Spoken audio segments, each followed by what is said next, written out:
redacted form.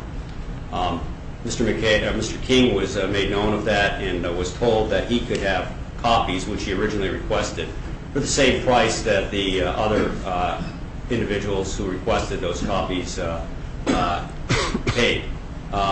Mr. King never took us up on that offer, never received any of the copies. Then around November 30th, I believe, he asked for access just to view those documents which were given to the media. I believe it was on December 7th or December 3rd, sometime in that area. I met with Mr. King with the documents in redacted form. He reviewed them.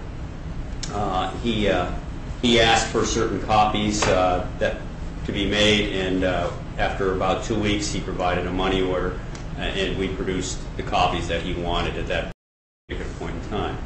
I have with me for the court, if the court would like, copies of unredacted and redacted form of Bruce McKay's personnel file, so the court can review it to determine whether or not what we did was improper based on the 91A. I've stated reasons in our pleadings as to why we believe he is not entitled to receive some of the documents because, in our view, it constitutes an invasion of privacy, and under the balancing test enunciated by our Supreme Court, we feel the balance falls on non-disclosure as opposed to disclosure. I think the way to proceed is for the court to review that material in camera, and what I would ask is that the matters be submitted and marked as respondents A and B, and I am ordering that both that the unredacted portion be submitted under seal pending my review. Mr. King? That's satisfactory?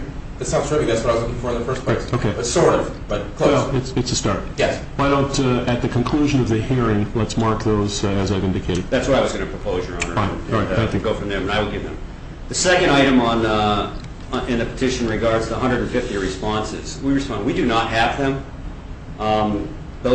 That survey was conducted by a private citizens committee.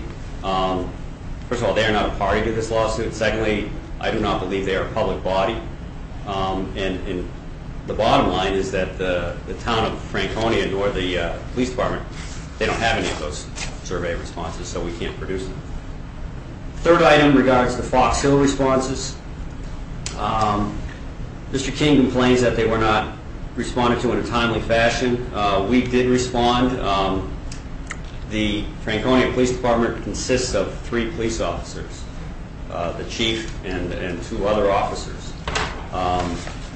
To look through all the documents to try to find them, those documents which are now 4 years old, was going to take some time. What are these documents? I mean, what's the general? Well, we don't know. Oh, Mr. King, what's the general nature of these documents? Are these reports involving this area of Franconia? Is that what they are? Your Honor, I asked them for any documents they had that could in any way substantiate what Bruce McKay told Nico Kenny in 2003, which was, you're in a suspicious place at a suspicious time. I see. I gave them, I gave them an open window. It's a geographic location, anything related to that geographic location that might have significance. Absolutely. Absolutely. I understand that a little better. Anything. Okay. And, Your Honor, I have Chief Montmany here. He can tell you that he has, since that time, he has searched many police department records, many town records. I think roughly about 3 weeks ago, he found some records in a file that he didn't think they would be in, but upon finding them, we produced them to Mr. King. He continues to search when he has time for records that may pertain to this Fox Hill area, and if he finds them, he will give them to me. I'll review them to determine whether or not any redactions have to be made or whether or not they can be reproduced. Right. I'll accept that offer of proof from the Chief. And to the extent that we have the documents, we have produced them to Mr. King, and we just can't stop the operation of the police department to go search for these documents. The reason that the overtime was offered was that they may have been able to be done in a quicker fashion at that point in time, but because he didn't want to take us up on the offer, we're going to get in the course of business. The fourth item regards the complaint of Troy Watts. We searched records. We cannot locate any complaint filed by Troy Watts. recently, I believe, I received a letter dated December 28th, which referenced, I think, an electronic communication based December 20th and December 7th. I do not recall getting and have no record of receiving a December 7th communication. I do have a December 20th communication regarding some documents relating to an OC spray report regarding a woman named Sarah. I asked the chief, I sent a letter to him, I believe, on December 28th or 29th, asking him if he had any documents relating to that, and if he did, forward them to me so that I could review them to determine whether or not anything needed to be redacted and if they could be produced to Mr. King. The chief gave them to me today. I have not had a chance to review them, but upon review, I will produce some of those documents. I believe the video is also available, but there is one, the use of force report, which Mr. King requested. I do not believe we have been able to locate any such report. We do not know if one was done. If one is done, we will produce it. If there is one in existence, we obviously cannot produce that. The town's position on that issue is it's just such a time-consuming process that they're doing. Well, that last issue, we just received the request. No, but I mean overall, it's such a time-consuming process that they couldn't really get to without any specificity, at least the Fox Hill. Well, the Troy Watts complaint, they did look at, and they haven't been able to find it, and they've been looking at it on an ongoing basis when they can. The OC spray report from Sarah and the video is just a recent request, Your Honor. That's about 2 weeks ago, I believe, and I have the documents now. I'm going to review them and determine whether or not they can be produced. The other item regarding the police officers giving of their name, badge number, and jurisdiction, again, that's not the production of a document. That's not covered by 91A.